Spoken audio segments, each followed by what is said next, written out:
was it? October. Yeah, Oh. that was the name of the team Deadpool created in Deadpool 1. Oh, I didn't know that. Yeah, and they all died. Oh, that sucks. It was like that was like the joke. It's like, oh, X-Force, and they all died within like the first 5 minutes of deploying from the mission. That's funny. My goodness. Anyway, we're not here to talk about that. We're here to talk about Game of Thrones episode 4. Is it episode 4? Yeah, we're at episode 4. Didn't we? I don't remember. I mean, not Game of Thrones, House of the Dragon. We're here to talk about House of the Dragon episode 4 because we need to catch up. And then it's titled King of the Narrow Sea. This I don't know. Right. That's right. The Game of Thrones. I mean, not Game of Thrones. House of the Dragon is like when I was watching this episode, I feel like the pacing just seems so fast. Like everything was being accelerated, and excuse me. And like we're just kind of cutting through all this chafe. You know what I mean? Just going through all this. Well, what do you want them to do? You want them to slow down to do what?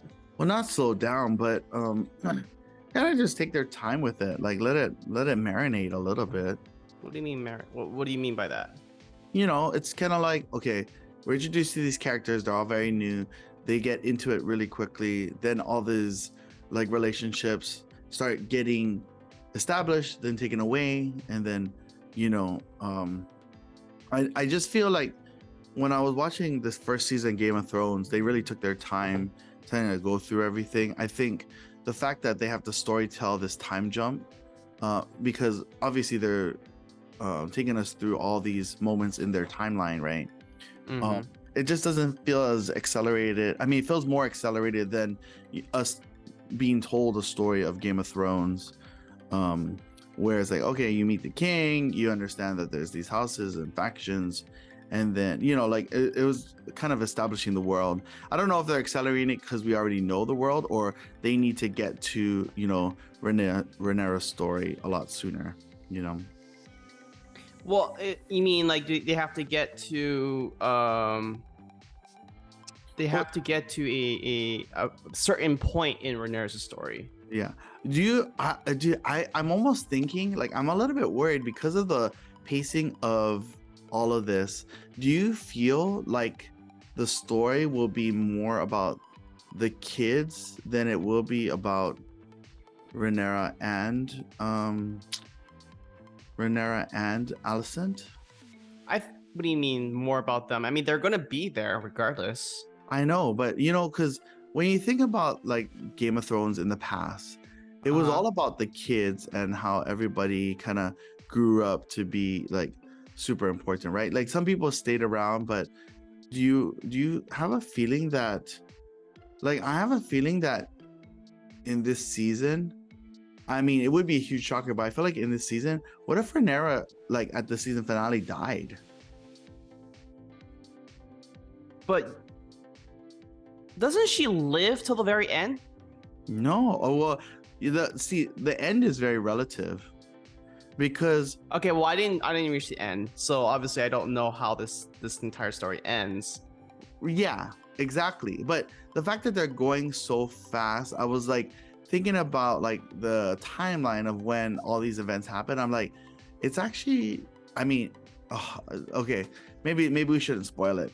Okay, let's just talk about episode I'm so 4. confused right now. I know, you know, I shouldn't say anything because I think I'm completely lost. Yeah, I know, because I know things that I shouldn't probably know is what the problem is. I mean, you spoiled the thing for yourself. I spoiled myself. Yeah, I told you, right? Like I watched that, and essentially the spoiler is in Game of Thrones, like season 4, right? Sure. So it does make it kind of hard. So I'm not gonna say anything. I mean, do you know in Game of Thrones when they talk about it? Yeah. I mean, we talked about this already. I know. Yeah. But like I don't know all the details in between. That's what we're saying. Like I know the A and the C, but I don't know the B. So you know how she dies? Well, I don't remember how she dies, but I know she dies. It's not like a conventional death. Like everybody, right? Everyone dies, right? Yeah, in Game of Thrones, yeah. So let's not jump too much into that. kind of talk about Daemon returning to King's Landing after a victorious battle with the um Crap eater. yeah, he did. There's cats hanging out all over the place. um What? yeah, with no, there's cats trying to get into frame. I don't know, all of a sudden these cats want to get into frame. Cats. But you have cats? Yeah, they're Belden's cats, Wait. What? Okay. which Well, were that's... originally Nicole's friend's cats. Isn't that crazy? Anyway, Why do you have Belden's cats? I think just because Belden couldn't keep his cats. Oh, okay. Anyway, yeah, so That's the most random thing ever. I know. So Daemon, of course, comes back to King Landing. But actually, there is a scene before that, right, with Rhaenyra trying to find a suitor, right? She's on tour for a different. Yeah, because the father, right? Yeah. Viserys was like, Viserys. okay, you can choose your own suitor to marry. Right. Kind of gave her the pick of the litter, so to speak. Cat reference. Kind of gave her the pick of the litter, and then she's is she in Harrenhal at that time? No, I don't know where she is. I don't remember. It's not King's Landing because she sails back to King's Landing after she leaves, right? Yeah. And then she sees a bunch of different houses. One who is really old, right? Talks about Rhaenyra's like grandmother, and then of course a little kid. Oh, you're still talking about the suitor thing. I mean, there's different. Yeah, the backstory. suitors. Yeah, going back to the suitors. I mean, I wasn't sure where she was interviewing the suitors. I thought it was at Harrenhal, but No, that's not in Harrenhal. You would know it's Harrenhal just from the way. I mean, that's so Harrenhal is the.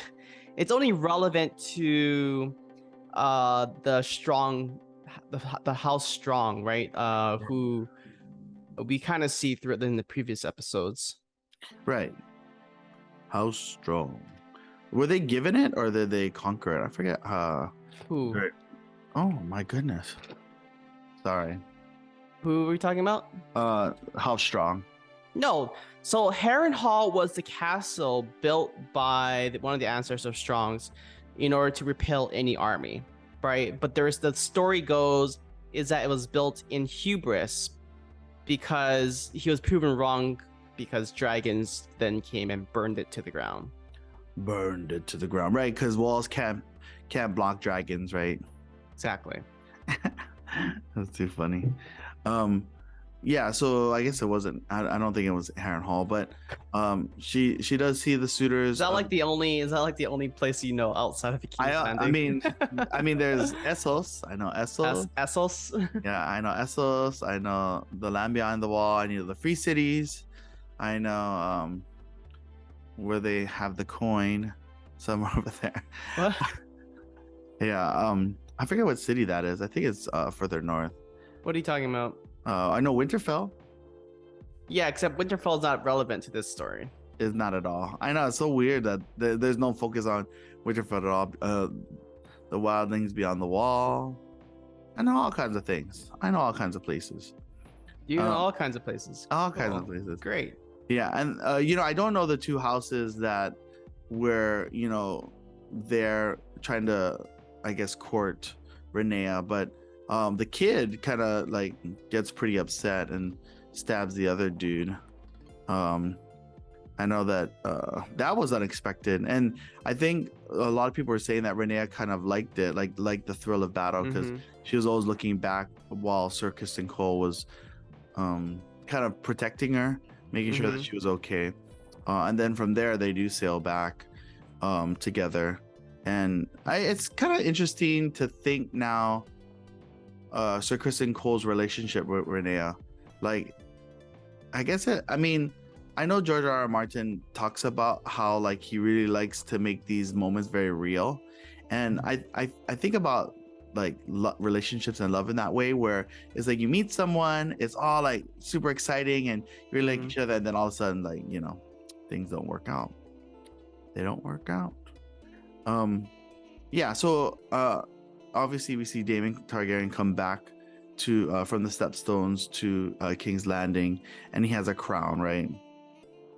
Yeah, from being crowned the king of The Stepstones, right? Or No, hierarchy or something like that. oh, right, like that area. But um, he has a crown, and the crown's made out of bones or Oh wood. my god, we're so bad. It was bones, right? So, yeah, and I then he don't know what it also was made out of. I don't remember. he also gives the crab feeders axe over and tells them to add it to the chair. Yeah, pretty Right. much. Yeah, and I think that was his sign of kind of being like, hey, I'm offering you something, brother. Forgive me and welcome me back into your kingdom. No way. You really think that was his guilt, his aim I from the mean, well, get-go? that's what it originally perceived as, right? It's like, hey, No, I'm a different heck person. no. I'm a That new Daemon. I'm coming no, in. I no, conquered. no. I'm Who victorious. who Everyone loves who me. here ever believed any of that the moment he showed all that stuff? I mean, and when I was watching the episode, I felt wholeheartedly that he was No. turning a new Hell leaf. no. A couple years had passed. Oh god, no. Okay. No. But the cool thing was is that Viserys obviously felt that he had turned a new leaf. No, he didn't. No, well, yeah, Viserys right welcomed his brother back, and then they Yeah, because had he married time. wanted to show a strength of unity, but I'm pretty sure Viserys knew Daemon was up to something. The same way Rhaenyra also did. Well, Rhaenyra. Rhaenyra did know. Rhaenyra also knew he was up to something. She knew that wasn't her real uncle. I mean, she kind of was pretty.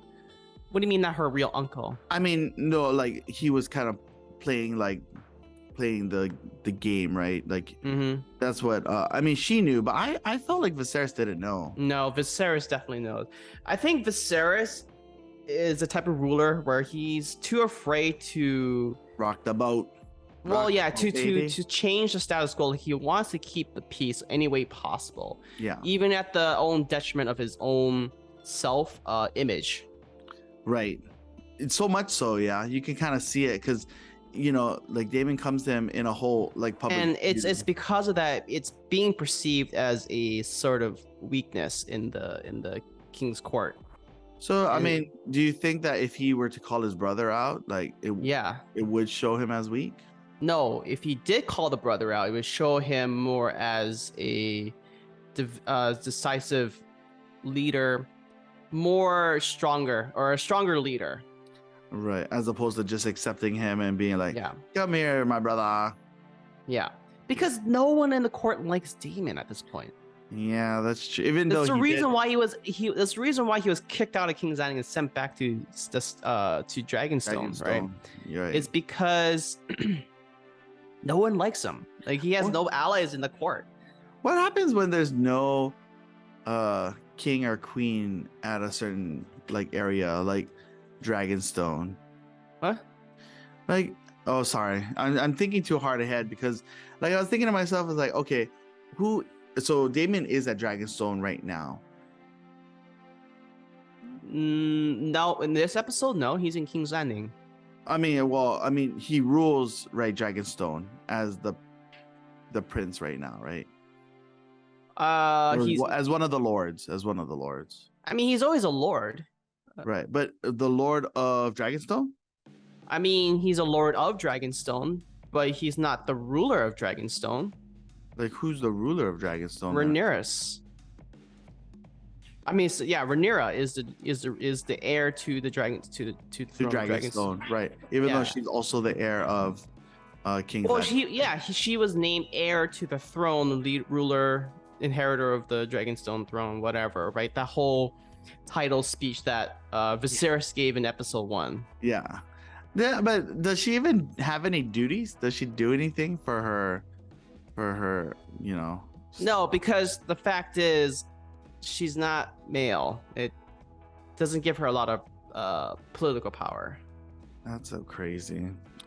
Anyway, so they go to the courtyard and then they all have a merry time. Like you said, Jeremy, Rhaenyra doesn't feel that Daemon is being himself.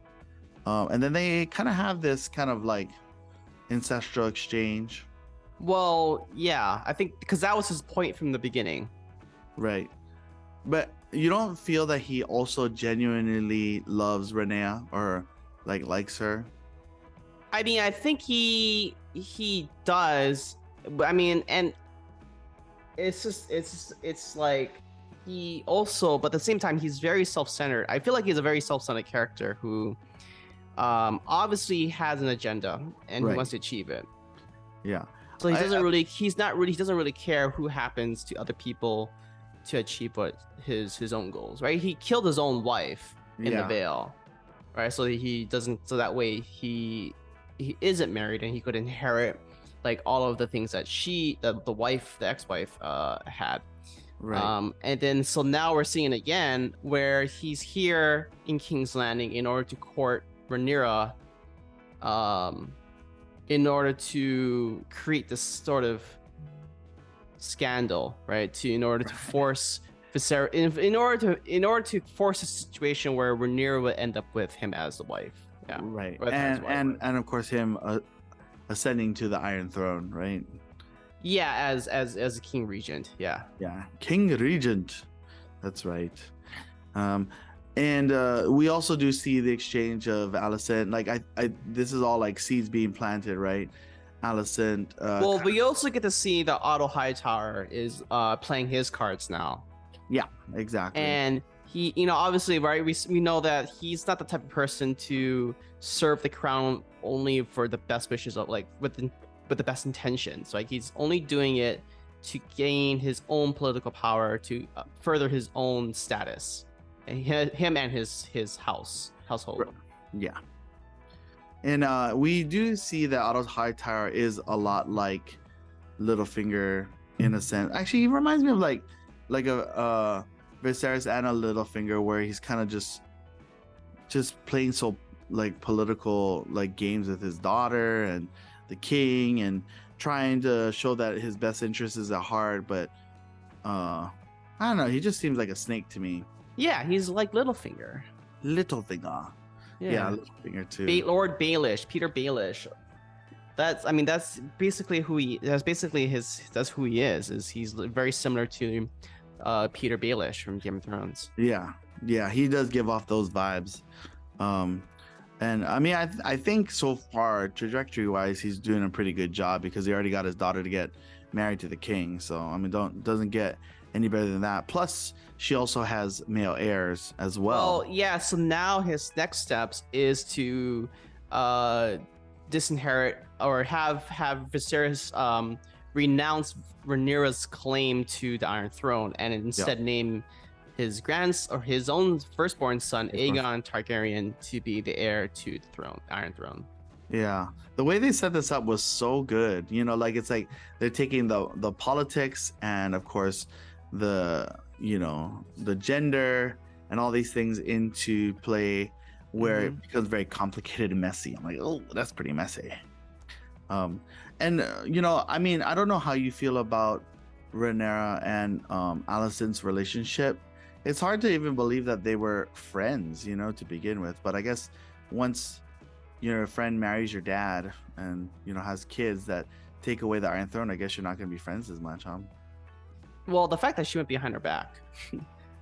Well, that was you're talking about Alicent, or you're talking about... So it's twofold, right? Alicent went behind Rhaenyra's back and courted the dad without her knowledge, right? And it came to Rhaenyra's surprise when he announced that he was going to marry her. Yeah. Then the second part is when, in this episode, we see Rhaenyra denying lying, or straight face lying to Alicent about the fact whether or not she had sexual relations with her uncle, which I mean is true. And then she straight up told her, like, I did not have anything. I did not do anything with her. She's like, I swear on my mother. And because of that, and because of that, Alicent believes her wholeheartedly, right? And goes against the dad. And that leads to the dad being kicked out as being the hand and sent back to Old Town.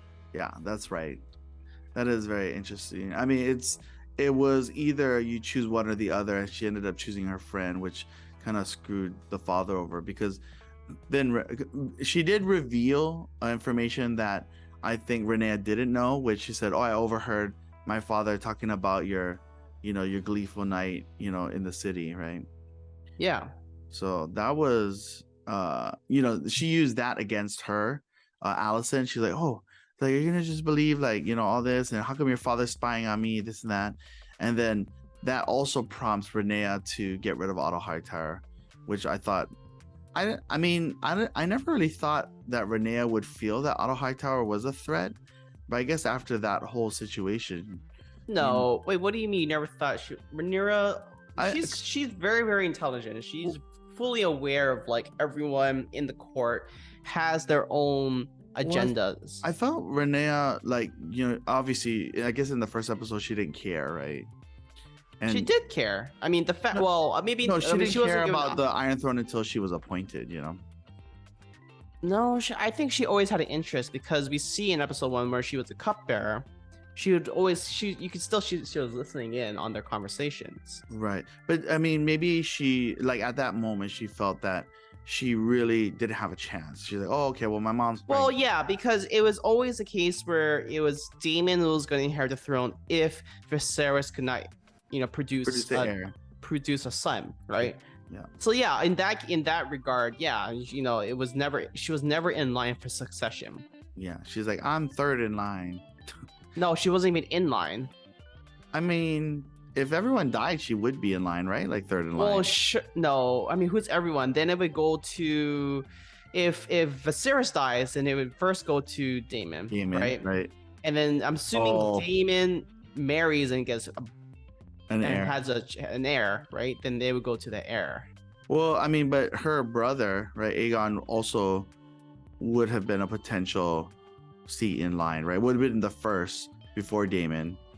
But But now that Viserys married, she gets even further down the line because it goes to Aegon, and then Aegon also, and then Aegon, and then there's Daemon, and then Daemon and whatever kids heir he has. he'll make, right? Right.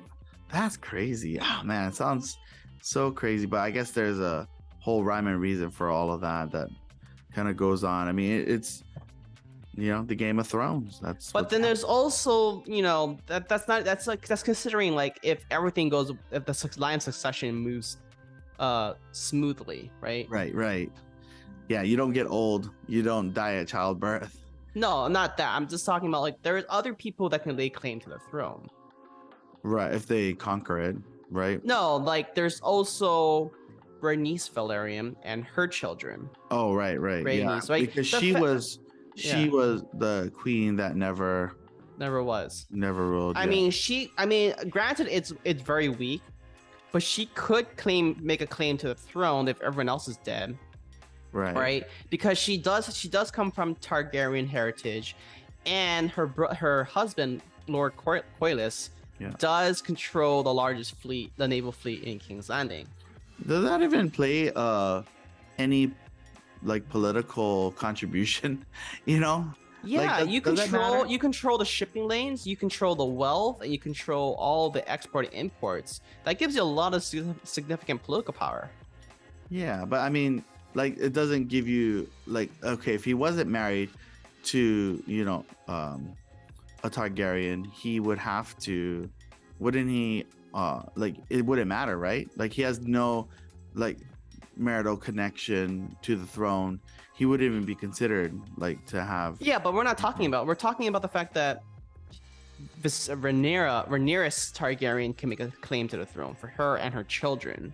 Right. Yeah. I'm not talking about the fact that Lord Corlys. I'm talking about Rhaenyra Targaryen. I don't know if they keep saying Rhaenyra. Rhaenys Targaryen can make a claim for her children and their future children. Yeah, I mean, well, you mentioned the fleet, and I was like, does that even is that? But the fleet adds on because they could pressure the other lords of the Small Council and the entire vote for her, right? Yeah, exactly. Vote for her and her family. So going back all the way to when it was deciding between Varys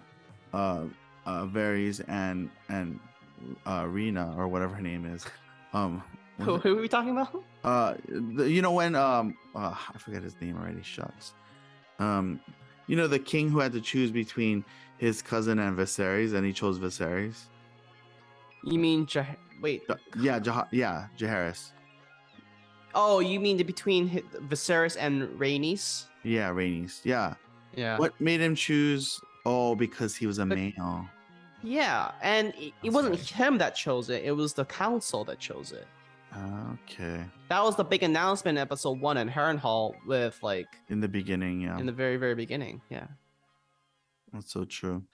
Well, so obviously the Game of Thrones has now begun, right? Where like I was thinking, like, when is this whole thing gonna kind of take place? I mean, everything was kind of pre-game. Now we're almost at the main event, where like cards have been played, Otto's out.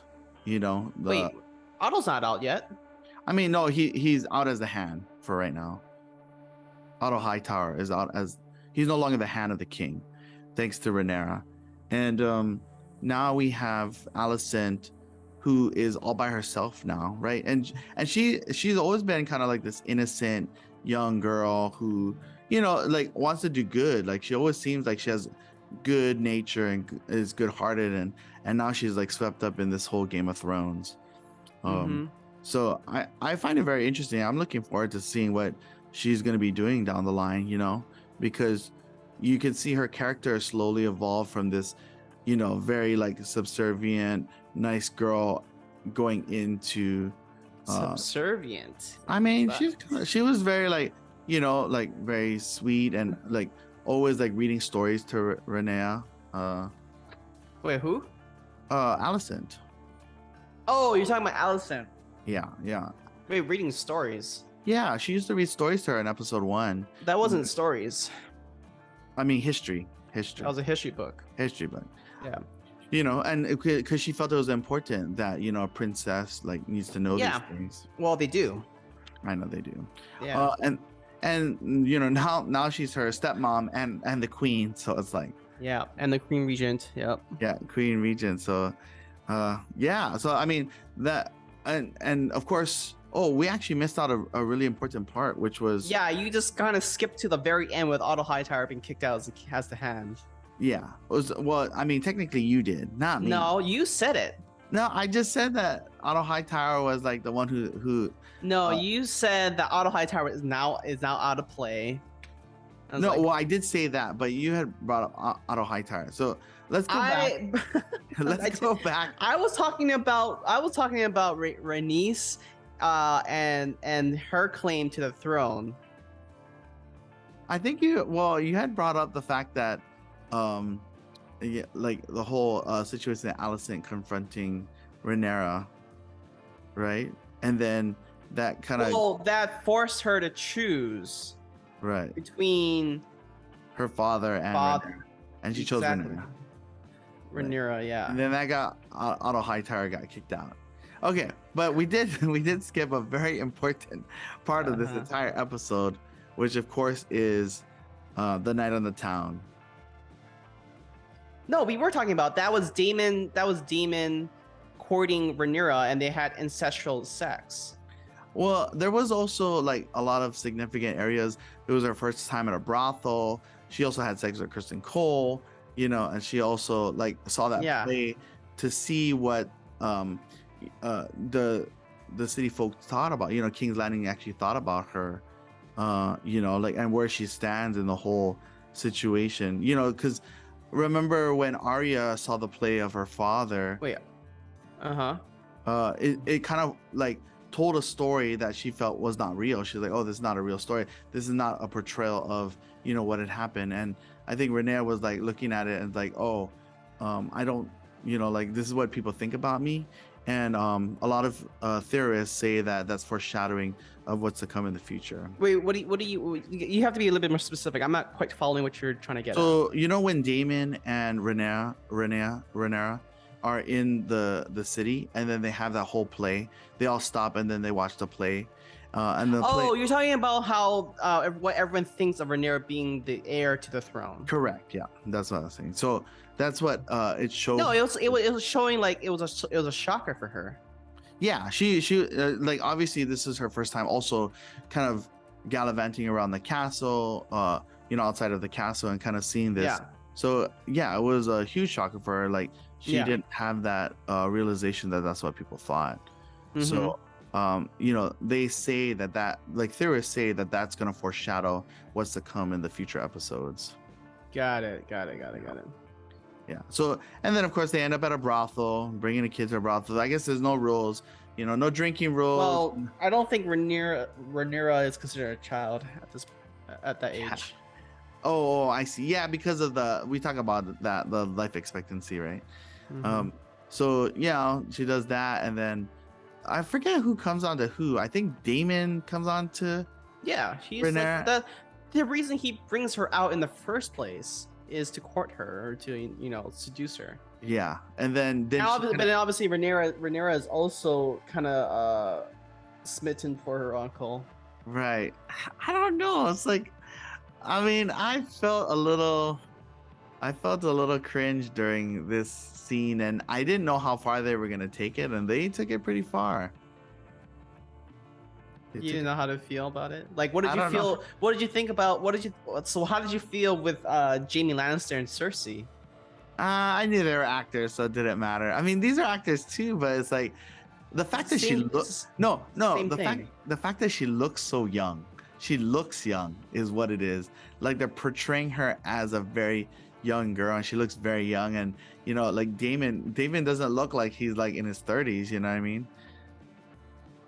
So I mean, it's almost as well. I mean, we haven't gotten there yet, but it's almost as bad as Alicent having coitus with Alicent. You know what I mean? Viserys Alicent having sex with Alicent. I'm sorry. I lost my train of thought because I saw the cat running. But Alicent was having coitus with Viserys. It's like, oh my god, this is so gross. Yeah, I guess that's the point, is to show like how disturbing it can be. Oh yeah, exactly. We cross. They're like, yeah, we're House of the Dragon. We're Game of Thrones. We cross the lines. Exactly. Yeah. So anyway. Oh, so I mean, the night ends in disappointment. Obviously, they say that Daemon can't get it up, and they leave. Yeah, that's actually a good point. Is like, why did Viserys? I mean, not Viserys. Why did Daemon quit halfway? They said he couldn't get it up. Like he couldn't. Yeah, I know, but why? That's what maybe I'm he asking. felt guilty.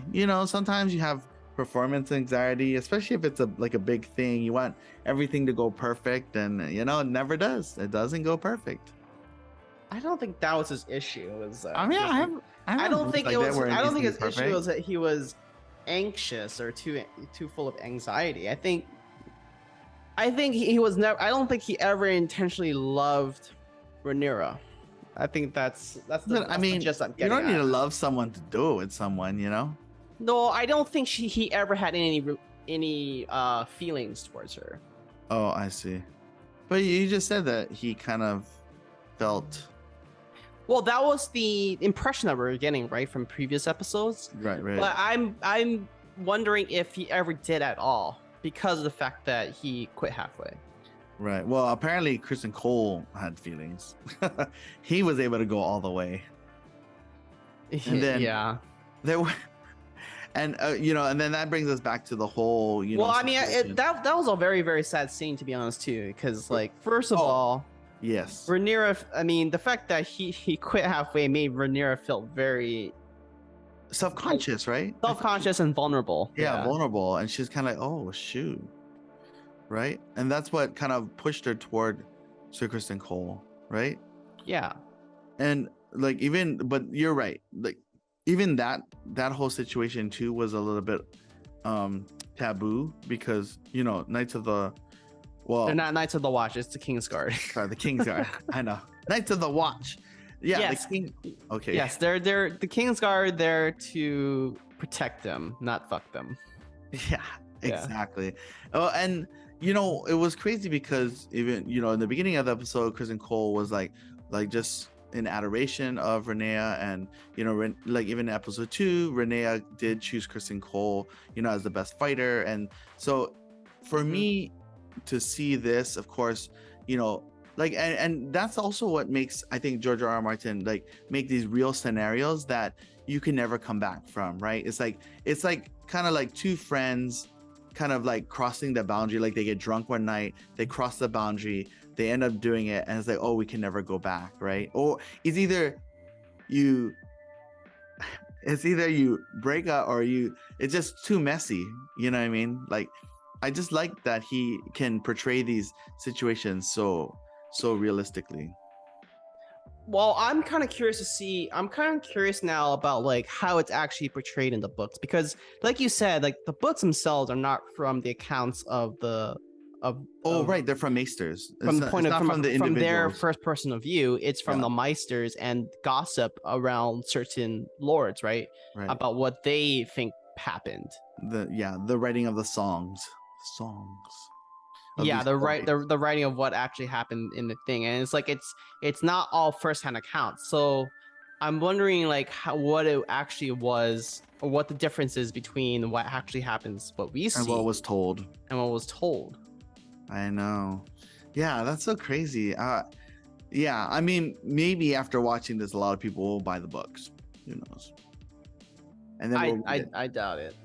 We'll redo all these podcasts after reading the books. I doubt it. I don't think people are going to flock to the nearest bookstore anytime after this. Yeah. What bookstores? What's a bookstore? Like what? People read books? Yeah, people read books. That's outrageous. So yeah, that all happens, and I feel like, you know, from a personal perspective, it's hard to go back after you kind of make the decision to, you know, do that. I mean, I've had that under like maybe 3 or 4 occasions, and it's not fun. So I think the ending scene ends with one of the maesters. So I mean, okay, before we get to that point, right? Following Daemon's exit from Rhaenyra, and Rhaenyra then, you know, feeling vulnerable, courts Circus and Cole.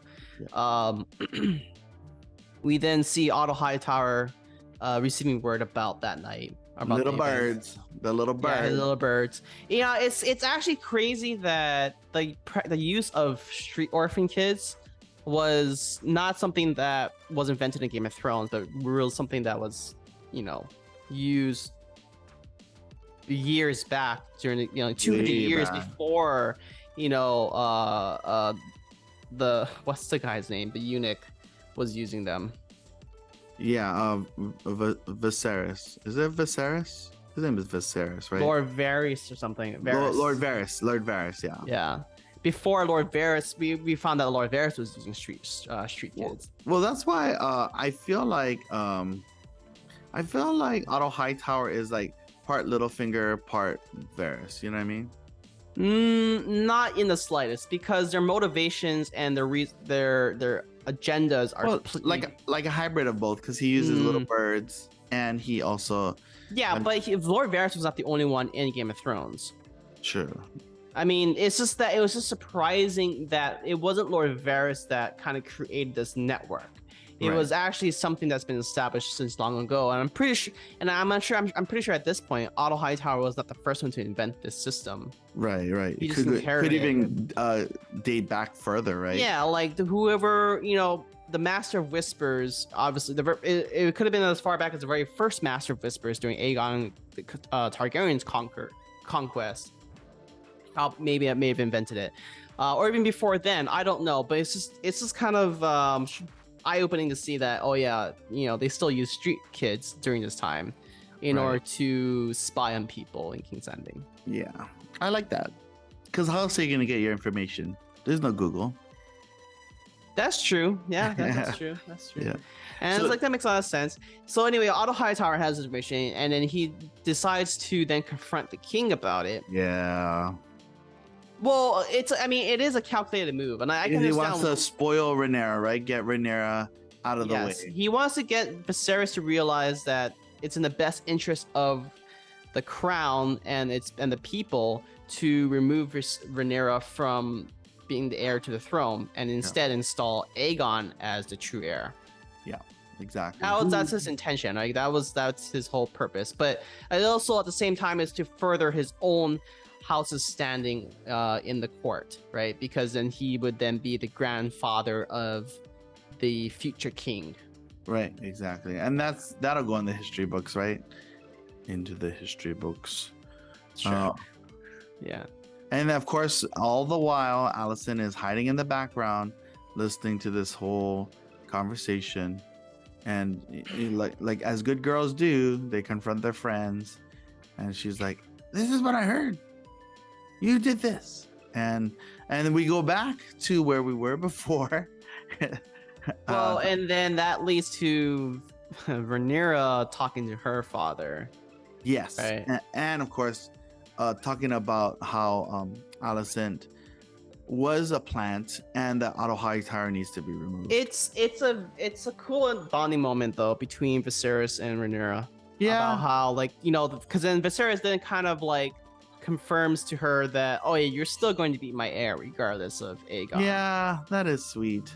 What a weak king.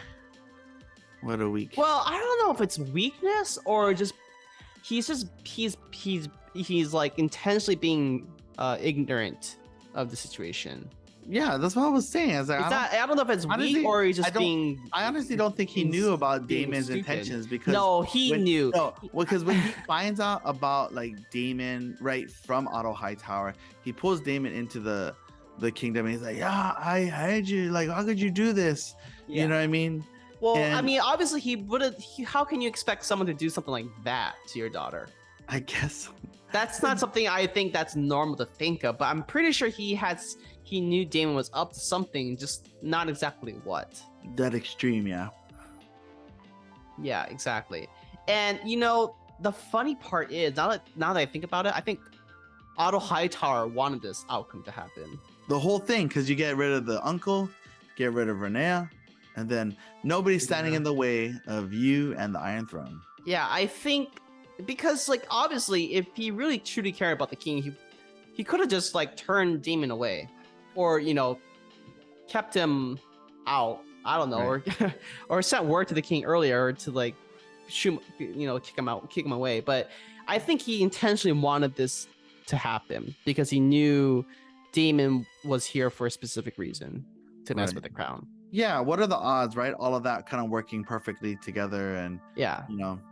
him wanting to. So it's so funny because actually, now that you mention it, I do think like, okay, there's Daemon's agenda, right, to court Rhaenyra, and then there's Otto Hightower's agenda, Mhm. to get rid of both of them. And Yeah. what are the odds, right, of all of this kind of transpiring?